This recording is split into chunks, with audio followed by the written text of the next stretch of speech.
Hello guys, आज हम बात करने जा रहे हैं वल्नरेबिलिटीज़ के बारे में। वल्नरेबिलिटीज़ क्या होती हैं और इसका क्या रोल रहता है हमारे सिस्टम्स के अंदर, और इसको दूर करने के लिए हम क्या क्या कर सकते हैं। तो आइए जानते हैं वल्नरेबिलिटीज़ के बारे में। Vulnerabilities are weak points in a system where security threats that can enter or cause damage. Means की जो वल्नरेबिलिटीज़ होती है वो हमारे सिस्टम के अंदर वीकनेस होती है, वीक पॉइंट्स होते हैं जिनके ज़रिए से जो सिक्योरिटी थ्रेट्स होते हैं वो हमारे सिस्टम के अंदर एंटर कर सकते हैं और हमारे सिस्टम को डैमेज कर सकते हैं।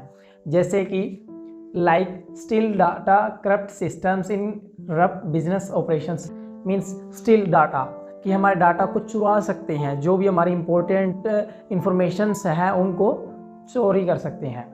हाँ जी, करप्ट सिस्टम्स कि हमारे जो सिस्टम के अंदर डाटा है, फाइल्स है, ऑपरेटिंग सिस्टम्स है, जो हमारे सिक्योरिटी टूल्स हैं उन सभी को डैमेज कर देगा। हाँ जी, उसके बाद इंटरप्ट बिजनेस ऑपरेशंस की जो कंपनी के हमारी बड़ी बड़ी कंपनियां होती हैं उनके डाटा को, उनके ऑपरेशंस को, जैसे हमारे कि मनी ट्रांसफ़र है, उन चीज़ों को वो इंटरप्ट कर देगा। मीन्स कि रोक देगा, ख़राब कर देगा या उनको डिले कर देगा। कॉमन वल्नरेबिलिटीज़ क्या होती हैं? हाँ जी, सबसे नंबर 1 पर जो हमारा आता है वीक पासवर्ड्स की हम अपने सिस्टम के अंदर, हमारे नेटवर्क के अंदर जो भी हमारे डाटा है उनके अंदर वीक पासवर्ड्स रखते हैं। कम मीन्स की जैसे सिंपल पासवर्ड्स 1 2 3 4 5 6 या फिर एडमिन का नाम, इनको ईजीली कोई भी क्रैक कर सकता है। हाँ जी, अनपैच्ड सॉफ्टवेयर, किसी भी सॉफ्टवेयर में हमने काम किया है तो हम उसको ओपनली छोड़ के कहीं और पे चले जाते हैं। हाँ जी, ह्यूमन एरर्स की जो इंसानों के द्वारा कमी होती है, जैसे कि हम किसी को भी, हर एक व्यक्ति हमारे सेंसिटिव डाटा को यूज़ कर रहा है, हम किसी भी फेक ईमेल्स पे, जीमेल्स पे क्लिक कर देते हैं। पुअर एक्सेस कंट्रोल कि पुअर एक्सेस कंट्रोल का मतलब होता है कि हमारी जो कंपनी की या किसी ऑर्गेनाइजेशन की या हमारे किसी भी एक संस्था की हम जो सेंसिटिव इंफॉर्मेशंस होती है उसको कोई भी इजीली यूज़ कर सकता है, तो हमारा पुअर एक्सेस कंट्रोल कहलाता है। हाँ जी, आउटडेटेड हार्डवेयर, जैसे कि हमारे ओल्ड हार्डवेयर्स है, ओल्ड कंप्यूटर सिस्टम्स हैं, उनको इजीली जो मॉडर्न सिक्योरिटी होती है वो अलाउ नहीं करती, तो इसीलिए उनको इजीली कोई भी हैक कर सकता है। हाँ जी, मेलवेयर एंड वायरसेस मीन्स कि जो हमारे सिस्टम को, हमारे डाटा को, हमारी फाइल्स को करप्ट कर सकता है, हमारी इंपॉर्टेंट इंफॉर्मेशंस को चुरा सकता है और उनके साथ छेड़खानी कर सकता है, उनका इलीगल एक्टिविटीज़ के अंदर यूज़ कर सकता है।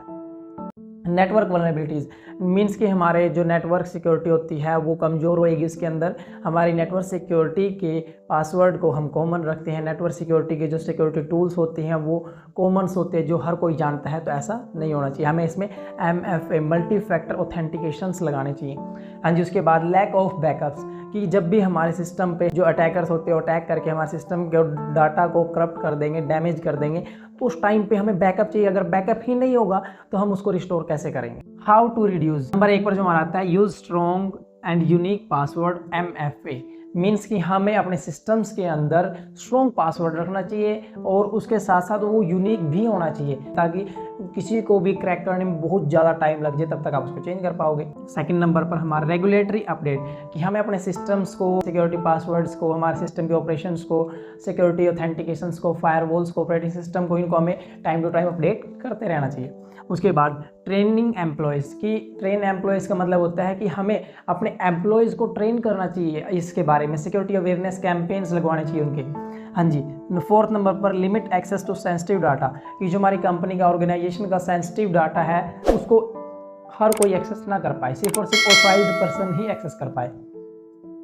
यूज़ फायरवॉल एंटीवायरस, अगर हम अपने सिस्टम्स के अंदर फायरवॉल्स का, एंटीवायरस का यूज़ करेंगे तो हमारे सिस्टम को हैक करना बहुत ही ज़्यादा टफ हो जाएगा हैकर्स के लिए, मीन्स कि हैक नहीं कर पाएंगे। हाँ जी, उसके बाद ऑलवेज कीप बैकअप्स कि हमें अपने सिस्टम्स का हमेशा बैकअप्स रखना चाहिए, ताकि कभी कोई भी अगर अटैक हो जाता है, बाई चांस हमारे सिस्टम्स को डैमेज कर दी जाता है, तो हम अपने सिस्टम्स को हम वापस से रिकवर कर सकें।